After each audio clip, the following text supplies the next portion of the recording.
Hello बच्चों, मैं आपका यासर कीस्टोन कोचिंग सेंटर का डायरेक्टर। आज हम लोग एनएलएम में कैलकुलेशन ऑफ टेंशन इन रोप या फिर आप रॉड बोल सकते हैं। बच्चों, आपको पता होना चाहिए हम लोग टेंशन कैलकुलेट कर चुके हैं स्ट्रिंग में। किस में? स्ट्रिंग में। अब हम लोग करेंगे रोप में या फिर रॉड में। स्ट्रिंग में और इसमें जो मेन डिफरेंस है वो है मास का, यानी स्ट्रिंग में मास इंक्लूड नहीं होता था, इसमें मास भी माना जाएगा।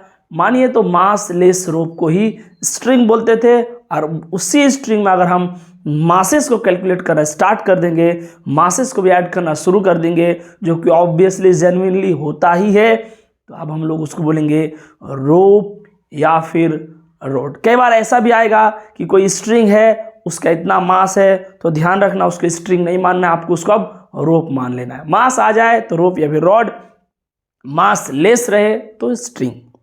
चलिए बच्चों, मैं आपको बताऊं उससे पहले आपको जो एक रेगुलर का काम करना है वो है वीडियो को लाइक कीजिए, चैनल को सब्सक्राइब कीजिए और अपने ज़रूरतमंद दोस्तों को शेयर ज़रूर कीजिए। चलिए बच्चे, स्टार्ट करते हैं हम लोग कैलकुलेशन ऑफ टेंशन इन रोप या फिर रॉड। देखिए बच्चों, अगर मैं आपसे बोलूं ये एक 4 kg का ब्लॉक है। कितना kg का ब्लॉक है? 4 kg का। ध्यान रहे बच्चों, ये एक 4 kg का ब्लॉक है। हम 2 kg का रस्सी लगाए हैं इसमें और इसको इस तरीके से 36 न्यूटन का फोर्स देके इस तरफ खींच रहे हैं।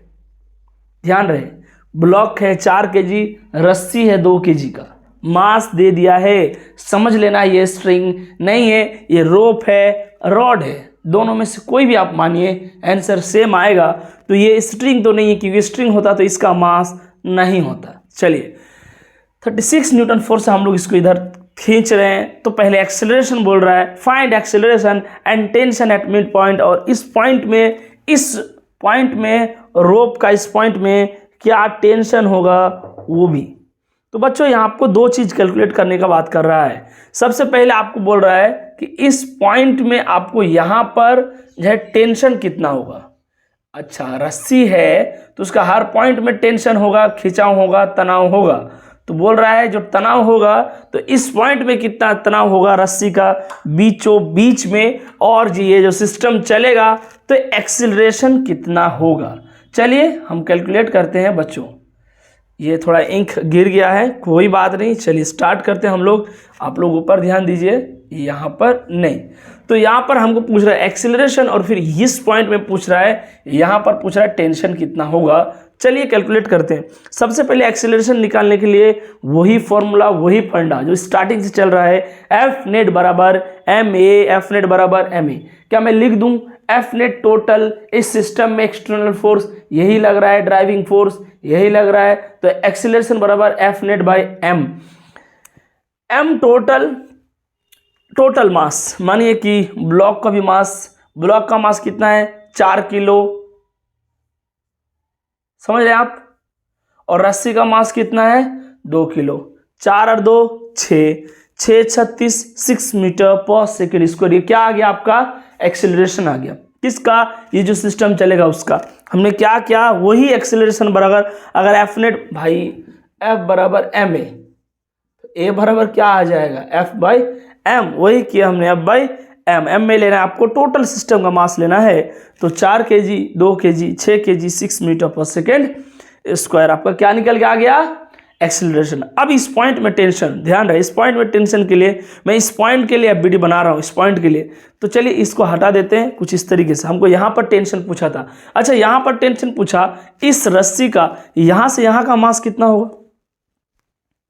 2 kg में से आधा रस्सी का मास होगा 1 kg। कितना होगा? 1 kg। बच्चों, मिड पॉइंट मतलब आधा इधर आधा उधर, तो यहाँ पर हो गया आपका 1 kg। ये 1 kg मास है। यहाँ टेंशन अगर पूछेगा तो पीछे 1 kg मास रह गया, मैं इस तरीके से बना दिया। इस टेंशन को अगर आप कैलकुलेट करना चाहते हैं तो टेंशन बराबर क्या आ जाएगा? M गुना A, यानी F बराबर एम ए। इस सिस्टम के लिए एफ नेट लगाते हैं, सिस्टम के लिए। तो इसमें सिर्फ यही फोर्स लग रहा है, नहीं आ रहा समझ में। अगर मैं यहाँ का एफबीडी बनाऊं, ये सब मार दे गोली, यहाँ से पूछ रहा है इसको हटा दे यहाँ, तो यहाँ ये आपका एफ नेट है बराबर एम ए। एम फिर वही टोटल मास 4 और 1 5 गुना ए यानी हो गया आपका 4×5 गुना 6 यानी 30 न्यूटन। नहीं आ रहा समझ में आपको भाई? इसका हम सब यहाँ पर टेंशन पूछ रहा है ना यार, तो यहाँ टेंशन जो लगेगा इस इतना रस्सी में तो उस तरफ लगेगा। हमने इस तरीके से इस तरफ बना दिया और देख रहे हैं एफ नेट बराबर एम ए टेंशन बराबर मास गुना ए, ये और ये 5 kg मास हो गया टोटल गुना ये 30 न्यूटन। इसी प्रकार से अगर आपसे पूछा जाए कुछ ऐसा सवाल कि देख रहे हैं 6 kg का ब्लॉक है, रस्सी लगा हुआ है, फिर 2 kg, फिर स्ट्रिंग, फिर यहाँ पर 3 kg का ब्लॉक है, यहाँ 45 न्यूटन फोर्स लग रहा है पूरा सिस्टम में। पूरा सिस्टम में कितना फोर्स लग रहा है बच्चों? 45 न्यूटन। कितना? 45 न्यूटन पूरा में फोर्स लग रहा है। क्या मैं एक्सीलरेशन बराबर बोल दूं? एफ नेट बाई एम यानी 45/15। 15 कहाँ से आया? टोटल मास 6, 4 kg का रस्सी 10, 10 और 2 12, 12 और 3 15। सर इसका मास कहाँ है? नहीं दिया है तो कहाँ से लाएंगे यार? ये स्ट्रिंग है। क्या है ये? स्ट्रिंग है। ये रस्सी है, इसका मास दिया है। सबको हमने जोड़ दिया मास 15 आप अगर डिवाइड कीजिएगा 45 से तो 15 को 3 बार पढ़ने से 45 आता है यानी 3 मीटर पर सेकंड स्क्वायर। ये पूरा सिस्टम का एक्सीलरेशन निकल के आ गया। अब यहाँ पर हमको पूछ रहा है टेंशन, तो इधर मारे गोली, इधर क्या मारना है? गोली मारना है। गोली मार दीजिए। यहाँ टेंशन पूछ रहा है, इसको सिर्फ छापेंगे। आपको पता होना चाहिए जब सिर्फ हम इसको छापेंगे तो हमारा कुछ इस तरीके से बनेगा। यहाँ पर 6 kg का ब्लॉक होगा, ध्यान रहे बच्चों, यहाँ 6 kg का ब्लॉक होगा और यहाँ से यहाँ 2 kg का रस्सी होगा। सर 2 kg का रस्सी बस? हाँ, पूरा रस्सी 4 kg, तो ये वाला रस्सी 2 kg। यहाँ पर पूछा हमको टेंशन। क्या मैं लिख सकता हूँ इस सिस्टम के लिए? इस सिस्टम के लिए एफ नेट बराबर एम ए। यहाँ एफ नेट कितना है? 10 टी। टोटल फोर्स क्या लग रहा है? सिर्फ टी बराबर एम ए 6 2 8, 8 गुना 3।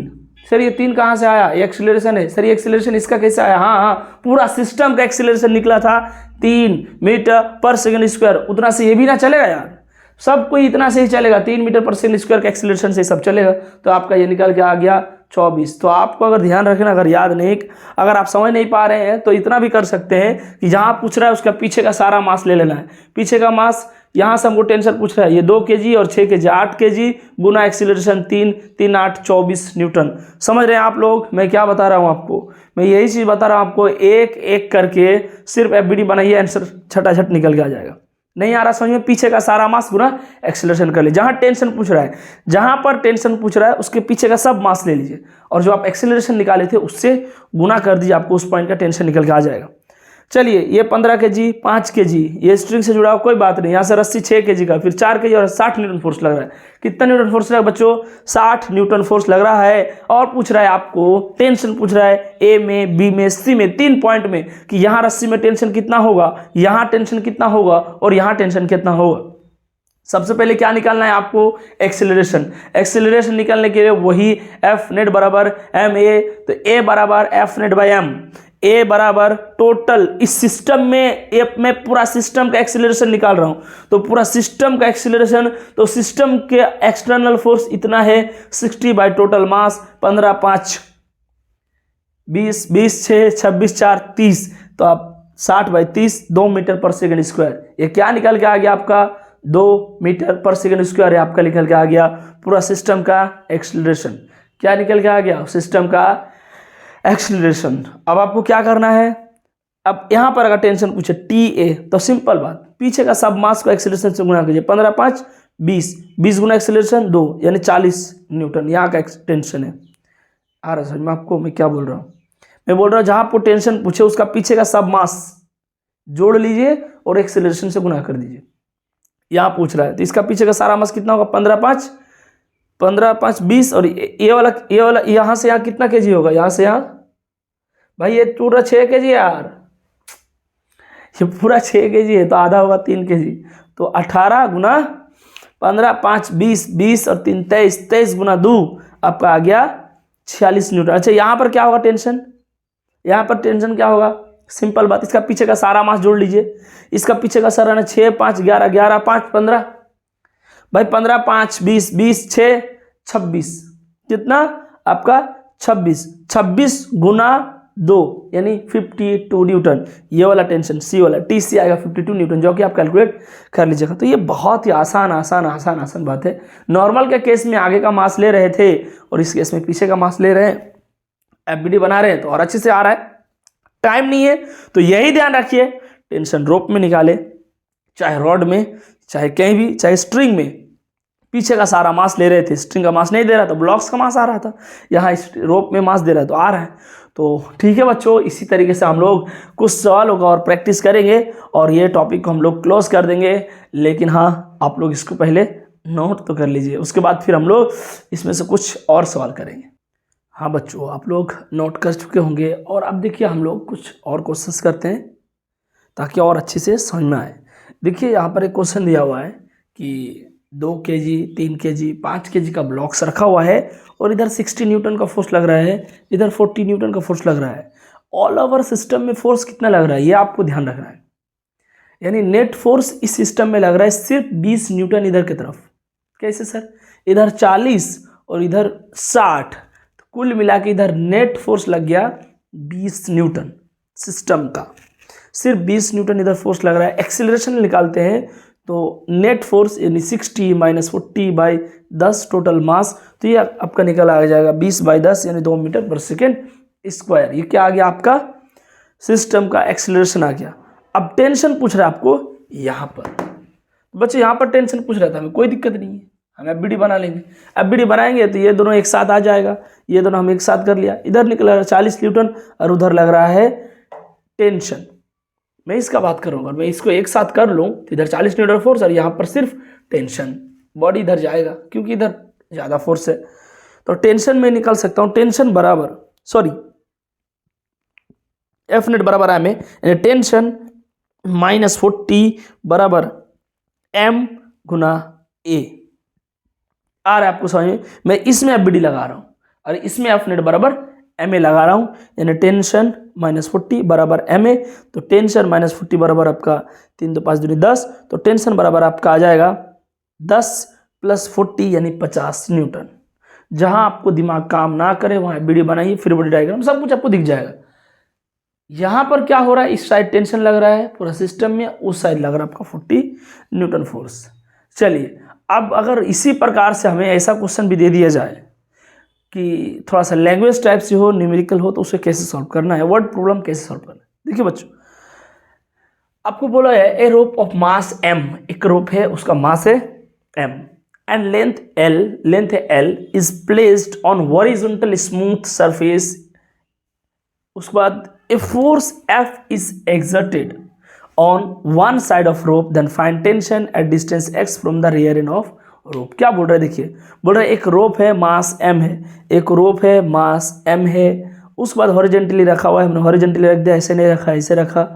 फिर बोले स्मूथ सरफेस में रखा हुआ है, इसमें फोर्स लग रहा है एक तरफ F, और बोल रहा है एक साइड जो है इस साइड से, यानी जो साइड से आप x ले रहे हैं उसको हम रेयर डिस्टेंस बोल रहे हैं, रेयर एंड बोल रहे हैं, जहाँ से आप x को मान रहे हैं। तो आपको बोल रहा है थोड़ा सा इसी के अंदर x दूरी जाके कितना टेंशन होगा वहाँ बताइए।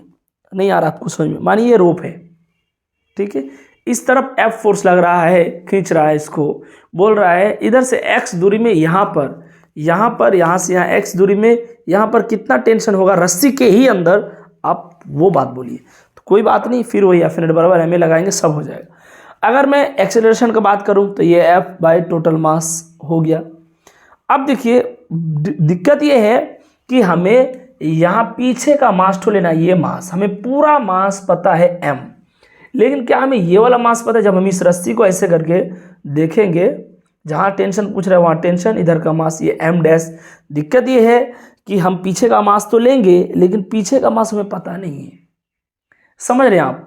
पूरा मास आपको दिया हुआ है m, लेकिन क्या आपको ये m डैश के बारे में पता है? जहाँ पर वो आपको टेंशन पूछ रहा है उसका पीछे का मास हमें पता नहीं है। तो हम दिमाग जरूर लगा सकते हैं। कैसे लगा सकते हैं बच्चों? देखिए, अगर L लेंथ का पूरा रस्सी है, कितना L लेंथ का, यानी पूरा रस्सी का लेंथ क्या है? L लेंथ जब पूरा रस्सी का है तो m मास है, यानी पूरा मास m है। अगर मैं एक यूनिट लेंथ का बात करूं तो यूनिट लेंथ में ये m/l हो जाता है, यानी L लेंथ में m मास, तो यूनिट लेंथ में m/l मास, तो x लेंथ में, ये x दूरी में आपका निकल के आ जाएगा m गुना x/l, ml/x, ml/x। यूनिट का आपका इतना हो गया, 1 यूनिट में इतना। अब बोलेगा x दूरी में कितना मास यहाँ पर होगा, तो m गुना x, y दूरी में ml गुना y, z दूरी तो m/l गुना z, यानी जो भी आप डिस्टेंस पूछेगा तो x दूरी में हमें मास मिलेगा m/l गुना x, यानी mx/l। हमारा m डैश निकल के आ जाएगा कि इतना मास जो है ये आपका mx/l है, mx/l है। हम ये समझ में आ गया। अब टेंशन कैलकुलेट करते हैं। टेंशन कैलकुलेट करेंगे तो आपको टेंशन बराबर निकल के आ जाएगा एफ नेट बराबर एम ए, एफ नेट बराबर एम ए, यानी टी बराबर एम डैश गुना ए। एम डैश यही वाला मास लेना, पीछे का मास एक्सीलरेशन हमें पता है, हम एम डैश का वैल्यू वहाँ से निकाल सकते हैं, M X by L. Acceleration हमें पता है एफ बाई एम, तो आप एफ बाई एम पुट कीजिएगा, एम से एम कट जाएगा, एफ एक्स बाई एल बचेगा। एक्स क्या है, डिस्टेंस फ्रॉम रियर एंड। ये सब सवाल बहुत ज़्यादा टफ है नहीं, अगर आप रटने का कोशिश करते हैं तो दिक्कत होगा, क्योंकि मानिए 4 प्रकार पर 4 ऑप्शन रहेगा, आपको अलग अलग कभी बोलेगा tension F L by x, F X by L square, F x square by L. अगर आप नहीं समझे हैं, सिर्फ रटे हैं, तो ये डायरेक्ट अगर आप रटे हैं कुछ दिक्कत हो जाएगा।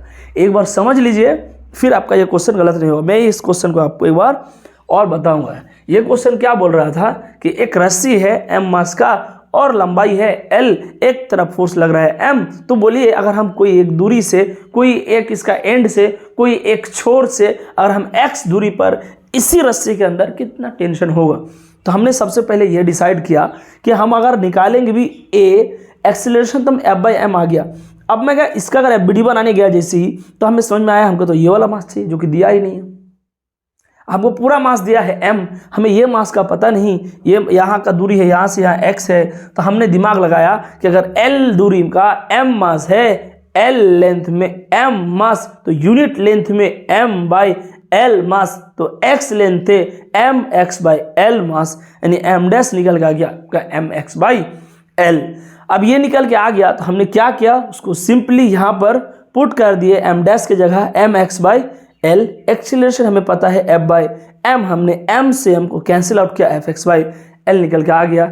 ये आप डायरेक्ट ये भी पुट कर सकते हैं। मानिए अगर आपको इसका मास दिया रहे, फिर भी यहाँ पर ये मास में ये टेंशन निर्भर नहीं कर रहा है। फोर्स अगर गिवन रहे, दूरी गिवन रहे, पूरा दूरी काट फाट कर लीजिए, यहाँ पर आपका डायरेक्ट आंसर निकल के आ जाएगा। यानी अगर मैं ऐसा ही सवाल अगर आपको दे दूं कभी एग्जाम में, जहां पर मैं आपको फोर्स दे दूं, मानिए 30 न्यूटन, ये दूरी दे दूं 20 मीटर, ये दूरी दे दूं 100 मीटर, तो सिर्फ आपको पुट करना है, एक झटके में टेंशन निकल के आ जाएगा। समझ रहे हैं आप? तो मैं आपको यही चीज़ बताने जा रहा हूं। और कुछ बातें और कुछ चीज़ें हैं बच्चों, फिजिक्स इसी का नाम है। फिजिक्स में हमें गड़बड़ी नहीं करना है, ना ही रटने का कोशिश करना है। समझने के बाद रटने को अलग बात कहते हैं। डायरेक्ट अगर आप रट लेते हैं तो आपका ढेर सारा सवाल एक झटके में गलत हो जाएगा, क्योंकि इसी का नाम फिजिक्स है। बहुत किसी को लगता है मेरा फिजिक्स स्ट्रॉन्ग है, फिजिक्स ठीक ठाक है। जैसे आप क्वेश्चन अटेंड करने जाते हैं, आपको कहीं ना कहीं लगता है कि मेरा दिक्कत है, फंस जा रहे हैं। तो बच्चों, पढ़ाई लिखाई में खास करके फिजिक्स में कैलकुलेशन बहुत इंपॉर्टेंट है, साथ साथ प्रेजेंस ऑफ माइंड भी चाहिए। आपको हर एक सवाल को अच्छे से सोचना है, समझना है, सॉल्व करना है। मेरे साथ साथ कीजिए। मैं ये नहीं बोल रहा हूँ कि अगर आप वीडियो को किसी को शेयर करते हैं, पॉज करते हैं, तो इसमें मेरा बेनिफिट के लिए नहीं। जो भी है आपको ज़्यादा इंपॉर्टेंट है इन चीज़ों को सॉल्व करना। मैं एक एक चीज़ इसीलिए बताते हुए चल रहा हूँ। वैसे तो ये लेक्चर्स 10-15 लेक्चर में ख़त्म हो जाता है NLM। इकोलॉजी आपका 25-30 लेक्चर काफ़ी है, बट मैं बारीकी से डिटेल्स इसीलिए बता रहा हूँ कि जो भी बच्चे 10, 20, 15 जो भी बच्चे अभी इस वक्त तक हमसे कनेक्टेड है, उन्हें यह फील ना हो कि हम ऐसे जगह फंस गए हैं जहाँ सिर्फ सरफेस लेवल में पढ़ाया जाता नहीं। मैं आपको एक एक चीज़ अच्छे से डिटेल से बता के आगे बढ़ना चाहता हूँ, ताकि आपका एग्ज़ाम में कोई भी किसी प्रकार का मिस्टेक ना रहे। बच्चों, हर वीडियोज़ को ध्यान से देखिए, अच्छे से देखिए, खुद पढ़िए, दोस्तों को पढ़ने दीजिए। बड़े बड़े इंस्टीट्यूट्स है, अच्छी बात है, लेकिन ज़रूरी नहीं है कि बड़े बड़े हैं तो वहाँ बड़ा बड़ा पढ़ाई भी होता होगा। कभी कभी ऐसा भी होता है, खोदा पहाड़ और निकला चूहा। तो ध्यान रहे बच्चों, हम लोग जो इतना मेहनत कर रहे हैं, बार बार आपको सतर्क कर रहे हैं कि एग्ज़ाम के लिए तैयारी जो है, आप जो भी लेवल का तैयारी किए हैं, कर रहे हैं, जिस भी प्रकार हो रहा है, आपको क्वेश्चंस का सॉल्व करना ज़रूरी है। ठीक है बच्चों, आप लोग इसको नोट कीजिए, अपना स्वास्थ्य का ख्याल रखिए, क्वेश्चन प्रैक्टिस कीजिए, और फिर हम लोग मिलते हैं नेक्स्ट लेक्चर में। तब तक के लिए मस्त रहिए, दुरुस्त रहिए।